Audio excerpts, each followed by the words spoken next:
বেরিয়ে যাচ্ছে না। পৃথিবীর জমিনে কোন প্রাণীরা বিদ্যায় আর কোন প্রাণীরা বাচ্চা দেয়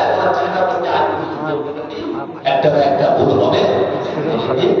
বলবো তুমি আপনি রসুলের জ্ঞানের শহরের দরওয়াজা না, এটাই একটা বিরাট ব্যাপার।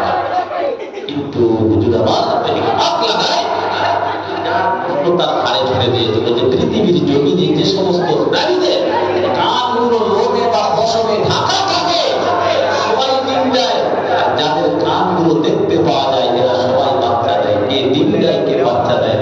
আপনি হুজুর বলে বলুন সুবহানাল্লাহ।